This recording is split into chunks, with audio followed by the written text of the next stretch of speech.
Hello friends, જય શ્રી કૃષ્ણ. સ્વાગત છે તમારું મારા રસોડામાં. બસ જો કિચનમાં આવી ગઈ છું અને સાંજના એમ કે આપણને કંઈક રવિવાર હોય તો કંઈક હું નવીન બનાવતી જ હોઉં છું.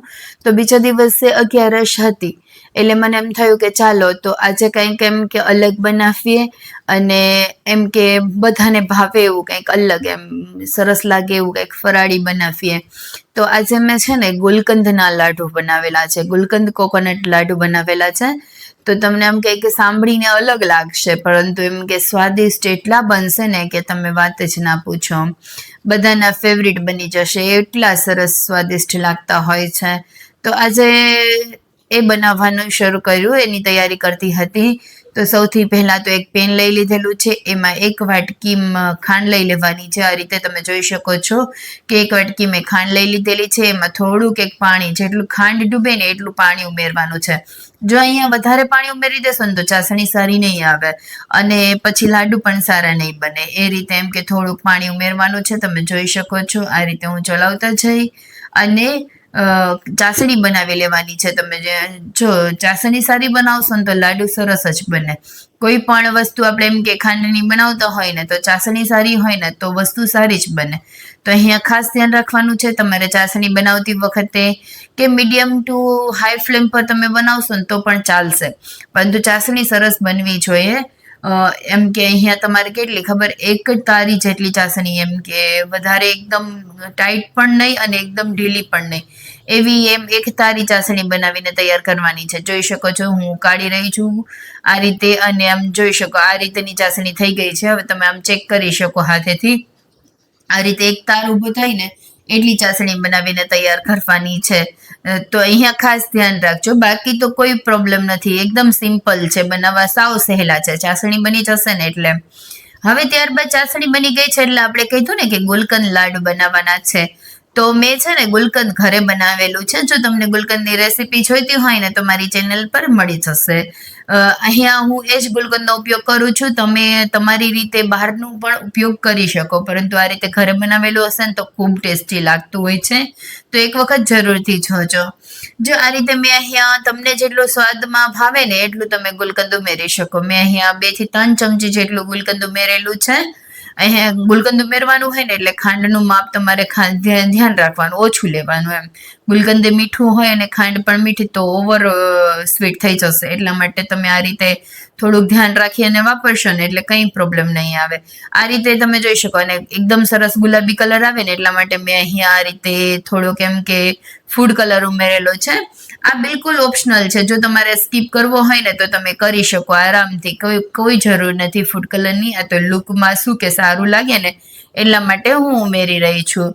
અને થોડુંક એક રોઝ એસેન્સ, આમ તો જો કે ગુલકંદ ઉમેરેલું છે એટલે ગુલાબની સરસ સ્મેલ આવશે, પરંતુ આ રીતે થોડુંક એક રોઝ એસેન્સ ઉમેરશો ને તો એક્સ્ટ્રા કંઈક સરસ સ્મેલ આવશે. એટલા માટે એ પણ બિલકુલ ઓપ્શનલ છે, જો તમારે સ્કીપ કરવું હોય તો કરી શકાય છે. તમે જોઈ શકો છો આપણું એકદમ ગુલાબી બેટર બનીને તૈયાર થઈ ગયું છે. હવે આપણે અહીંયા આને એકદમ સરસ રીતે ચલાવી લેવાનું છે. ત્યારબાદ આપણે જે એકદમ ઝીણું નાળિયેરનું ખમણ આવે ને એ ઝીણું નાળિયેરનું ખમણનો ઉપયોગ કરેલો છે. મેં અહીંયા સૂકા નાળિયેરનો ખમણનો ઉપયોગ કર્યો, તમે લીલું નાળિયેર પણ લઈ શકો છો. આ રીતે નાળિયેરનું ખમણ ઉમેરી અને 1 વાટકી મિલ્ક પાવડર ઉમેરવાનો છે. 2 વાટકી નાળિયેરનું ખમણ અને 1 વાટકી મિલ્ક પાવડર, જેનાથી એકદમ સરસ માવા જેવો ટેસ્ટ આવશે. એમ ખૂબ સરસ લાગતું હોય છે. એક વખત જરૂરથી ટ્રાય કરજો. બધું બરાબર રીતે મિક્સ કરી લેવાનું છે. તમે જોઈ શકો છો કે આપણું બેટર એકદમ સરસ બનીને તૈયાર થઈ ગયું છે. એકદમ સરસ બરાબર રીતે મિક્સ કરશો ને તો તમે પછી ગેસની ફ્લેમ બંધ કરી દેશો ને તો પણ ચાલશે. થોડીક જ વાર કૂક કરવાનું હોય, પછી ગેસની ફ્લેમ બંધ કરી અને બરાબર રીતે ચલાવી લેવાનું છે. આ રીતે તમે જોઈ શકો કે એકદમ સરસ બેટર આપણું બનીને તૈયાર થઈ જાય છે અને વાર પણ નહીં લાગે. એમ 10 થી 15 મિનિટમાં તમે આ લાડુ બનાવીને તૈયાર કરી લેશો. એટલા સરસ ટેસ્ટી એવા બનતા હોય ને, જો હું સ્મેલ પણ કરી રહી છું એટલે તમને ખ્યાલ આવે. મને આ સ્મેલ એટલી ગમે ને એમ કે એટલી સરસ સ્મેલ આવતી હોય ને તો સરસ લાગતા હોય છે. એમ ટેસ્ટમાં પણ સરસ લાગતા હોય છે. આ રીતે એક વખત વ્રતમાં ખાઈ શકાય, એટલે તમે બનાવી શકો વ્રતમાં અગિયારસ છે, શિવરાત્રી છે કે કોઈ પણ વ્રત હોય એમ તમે બનાવી શકો. મારે તો અગિયારસ હતી બીજા દિવસે, એટલા માટે મેં આજે આ લાડુ બનાવેલા છે. તો આ રીતે તમે ટ્રાય કરી શકો. હવે આપણે એક ટ્રે લઈ લેશું, એમાં છે ને મેં ઘી લગાવી લીધેલું છે આ રીતે, અને એમાં મિશ્રણને કાઢી લેશું. થોડું ઠંડુ થાય ને એટલે કેટલું ખબર કે આપણે હાથ અડાડી શકીએ ને એટલું ઠંડુ થાય ને ત્યાં સુધી તમારે ઠંડુ કરવાનું છે. પછી તમારે લાડુ વાળી લેવાના છે. વધારે ઠંડુ પણ ન થવા દેતા ને તો પછી લાડુ નહીં વળી શકે. એટલા માટે આવી રીતે થોડુંક ઠંડુ થાય ને એટલા માટે મેં આવી રીતે ટ્રેમાં કાઢી લીધેલું છે. તમે એમને લોયામાં પણ રાખી શકો, નો પ્રોબ્લેમ એમ. પણ મારે ફટાફટ જરાક બનાવવા હોય ને ઉતાવળ હોય એટલા માટે હું આવી રીતે કરી લેતી હોઉં છું. અને ત્યારબાદ એમાં થોડાક છે ને કાજુ બદામ કિસમિસ તમને જે ગમે તે ઉમેરી શકો ડ્રાય ફ્રૂટ્સમાં. મેં અહીંયા કાજુ બદામ ને કિસમિસ ઉમેરેલા છે.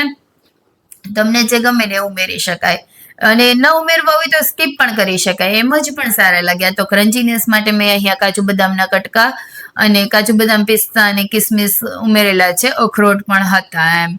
તો તમને જે રીતે ગમે, એકલા કાજુ, એકલા બદામ, એકલા પિસ્તા એ પણ લઈ શકો. બધું બરાબર રીતે મિક્સ કરી લેવાનું છે.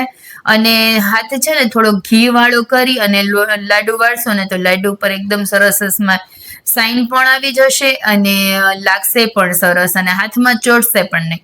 જો કે એમ જ પણ નહીં ચોટે, પણ આ રીતે બનાવશો ને તો સાઈની એકદમ લાડુ બનીને તૈયાર થશે.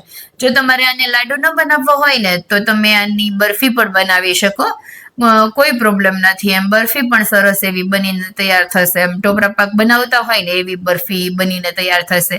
જોઈ શકો છો આપણો લાડુ કેવા સરસ બનીને તૈયાર થઈ ગયા છે. એકદમ ગુલાબી ગુલાબી એટલા સરસ લાગતા હોય ને. અને આ રીતે પછી છે ને મેં નાળિયેરનું ખમણ થોડું રાખી દીધેલું હતું, તો એમાં આ રીતે નાળિયેરના ખમણથી કોટ કરી લેશો ને આમ એકદમ એવા સ્નો જેવા લાગતા હોય છે, બહુ સરસ લાગતા હોય એમ. એક વખત ટ્રાય કરજો, બધાને ભાવશે જ એમ. અને વ્રતમાં તો આવું કંઈક અલગ અલગ મળી જાય ને તો મજા આવી જાય એમ. તો આ રીતે બધા લાડુ વાળીને તૈયાર કરી લેવાના છે. તમને ગમે ને એ સાઈઝમાં તમે બનાવી શકો, નાના મોટા કરી શકો. મેં અહીંયા રેગ્યુલર સાઈઝના જ બનાવેલા છે. જો તમારે આ નાના મોટા સાઈઝના બનાવવા હોય ને તો બનાવી શકાય, કોઈ વાંધો ના આવે એમ. તો આના માટે એકદમ સરસ એક ટ્રે લઈ લો. મારી ફેવરિટ તમને ખ્યાલ જ હશે કે ગોલ્ડન જેવી જો કેવી સરસ પ્લેટ છે ને, ગોલ્ડન પ્લેટ એટલી સરસ લાગતી હોય ને. મને આમાં બધું સ્વીટ રાખવું એવું ગમે ને કે મને બધા સ્વીટ લગભગ આ જ પ્લેટમાં ગમે, એટલે હું આમાં ડેકોરેશન કરી રહી છું. જો તમને જરા પણ રેસીપી ગમે હોય ને તો વિડીયોને લાઈક કરી દેજો. મારી મહેનત ગમતી હોય, ચેનલ પર પ્રથમ વખત મુલાકાત લઈ રહ્યા હોય તો તમે ચેનલને જરૂરથી સબસ્ક્રાઇબ કરી દેજો, અને તમારા રિવ્યૂ મને કમેન્ટમાં જરૂરથી જણાવજો. અને કોઈ સજેશન હોય તો પણ તમે મને કમેન્ટમાં જણાવી શકો.